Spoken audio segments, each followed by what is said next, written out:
When choosing an engineered hardwood flooring, here's a really good rule of thumb. The bigger the pieces of wood in the core, in the middle layer, the less glue and the less off-gassing. So this type, you can see there's a number of wooden slats. This is a solid slat type. This has the biggest pieces of wood in the core, and generally it has the least off-gassing and is the best for the chemically sensitive. The next best type is definitely the plywood core. So it looks like a typical plywood.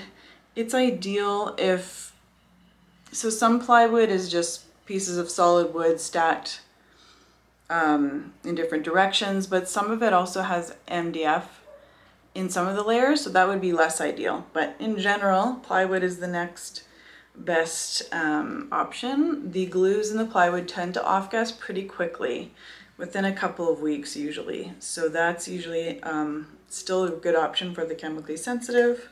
And the next one is actually really unusual. I've only seen it once, but just for the sake of the video, this is an OSB core. So we're adding more glue here, and we're possibly adding an MDI glue. It's really unusual, but I just want to mention it. And then the next one is an HDF core. So this is ground up wood into a powder basically, and then pressed together with almost always a formaldehyde glue. So this has the most glue and the most off-gassing, and it's almost always formaldehyde. Mohawk might be an exception there. And it still has a real wood layer on top. That's what makes it engineered wood. And then we might also classify a hybrid as an engineered wood because it still has a real wood layer on top. It's very thin. All brands are very thin. They're all about the same thickness as of the top layer.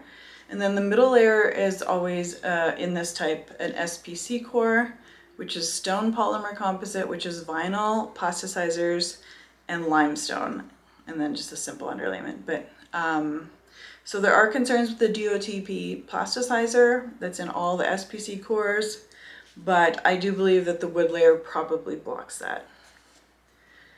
So the last thing to consider with engineered wood is the top coat. Once you've considered the construction type, that's how I would do it. I would consider the construction type first, and then I would, if you're chemically sensitive or if you want your VOCs just to be as low as possible, I would generally go with the water-based coating. They're almost always UV cured, water-based coating, usually with aluminum, almost always with aluminum oxide. But the UV curing and the fact that it's water-based really just eliminates those VOCs. You should not pick up any off-gassing, maybe slightly, maybe for a few days, but usually not at all. When I was extremely chemically sensitive, I could tell the difference between like a clear coat like this and a darker stain. Sometimes had more VOCs in the darker stains, but I'm not chemically sensitive anymore, so you'd have to test those out for yourself.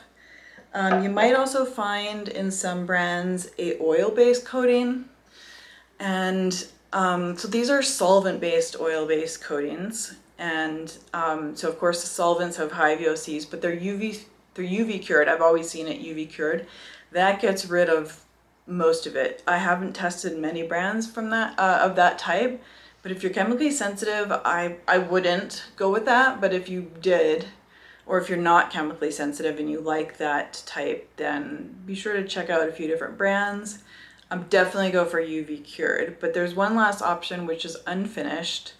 And with that option, obviously you can finish it with whatever you want. You can test the different options. But if you really do want that oil-based look, which is very matte, this is not oil-based, but it kind of has that look, like it's very invisible almost, and even more invisible than this, but it really has that natural look. It really feels like it under your hands or under your feet, it really feels like there's nothing there. So if you really want that oil-based look, I would go with tung or linseed oil in one of the better brands that are safe without harmful additives.